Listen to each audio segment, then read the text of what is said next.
Assalamualaikum warahmatullahi wabarakatuh. Om Swastiastu, Namo Buddhaya, salam kebajikan. Sahabat-sahabat dimanapun juga berada, para pemburu jasa palsu ini benar-benar terlihat kocar-kacir sahabat ya. Setelah satu persatu laporan pidana berjalan, langkah terakhir yang mereka tempuh justru makin menunjukkan kepanikan. Kali ini Roy Panci CS mendatangi Mahkamah Konstitusi didampingi pengacaranya yang tak asing di ruang publik, yaitu Refdy Harun. Ya, tentu tujuannya meminta MK membatalkan atau melakukan judicial review terhadap pasal-pasal yang menjerat mereka, khususnya yang terkait dengan pencemaran nama baik dan undang-undang ITE. Namun yang menjadi pertanyaan sederhana adalah apakah mereka akan diterima atau permintaan mereka akan dikabulkan oleh MK.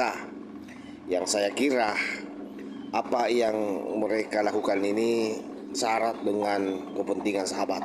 Untuk lebih jelasnya sebelum kita lanjut, kita cek videonya bagaimana pernyataan daripada Refdy Harun dan Roy Suryo.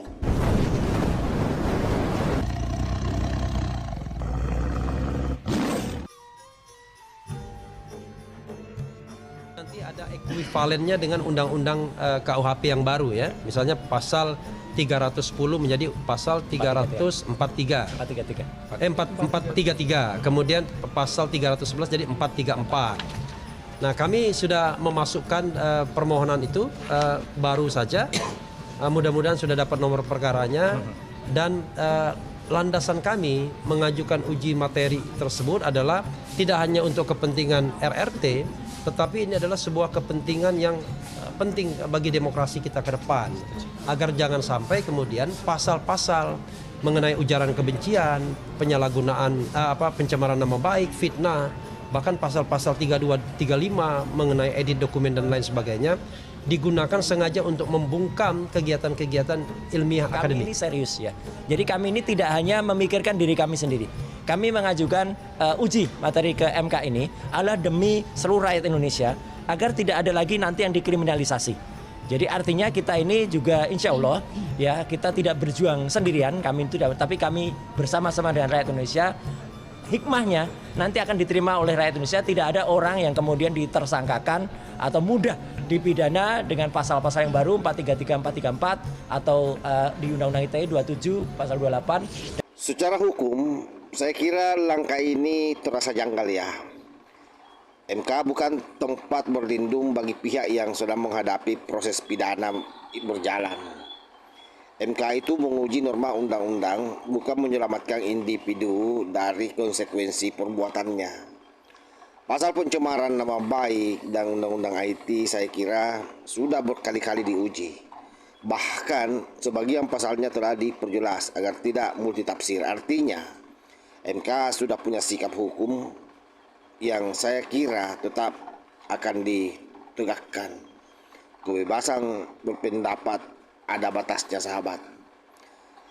Yang menarik, sejak awal narasi mereka selalu sama. Mengaku korban kriminalisasi, berlindung di balik istilah demokrasi, berlindung di balik kebebasan akademik, dan berlindung di balik kata yang namanya kritik. Tapi ketika diminta membuktikan secara hukum, yang muncul justru manuver politik dan opini publik. Kini saat jalur pidana tak bisa dihindari, karena kita tahu Pak Jokowi juga sudah mengeluarkan pernyataan bahwa dia akan ketemu dengan mereka di pengadilan, terutama kasus yang berjalan hari ini di Polda Metro Jaya. Maka MK dijadikan sebagai harapan terakhir. Masalahnya adalah MK itu tidak bekerja dengan emosi. MK itu tidak tunduk pada tekanan opini. Dan MK itu tidak mengurusi siapa Roy atau siapa Refdy. Yang dilihat hanya satu, konstitusional atau tidak. Permohonan ini besar kemungkinan akan mentok. Mengapa? Karena yang mereka persoalkan bukan cacat norma, melainkan ketidaksiapan menghadapi proses hukum. Saya yakin MK sangat paham membedakan mana kritik konstitusional dengan kepentingan personal yang dibungkus jargon akademik sebagaimana yang dilakukan oleh Refli Harun dan Roy Suryo ini. Oleh sebab itu, sahabat-sahabat sekalian, jika permohonan ini ditolak, dan peluangnya sangat besar saya kira ya untuk ditolak, maka satu hal menjadi semakin jelas, bahwa panggung mereka sudah habis, dalih demokrasi sudah usang, dan drama hukum tak lagi laku. Hukum tidak bisa dinegosiasikan level komprehensif pers, sahabat. Tidak bisa dilunakkan dengan narasi korban, dan tidak bisa dibatalkan hanya karena merasa tersinggung oleh proses peradilan. Cepat atau lambat, semua akan kembali ke titik awal. Pengadilan bukan panggung yang harus digarisbawahi oleh Refli Harun maupun Roy Suryo CS. Saya kira demikian. Wallahul muwaffiq ila aqwamit thoriq. Wassalamualaikum warahmatullahi wabarakatuh.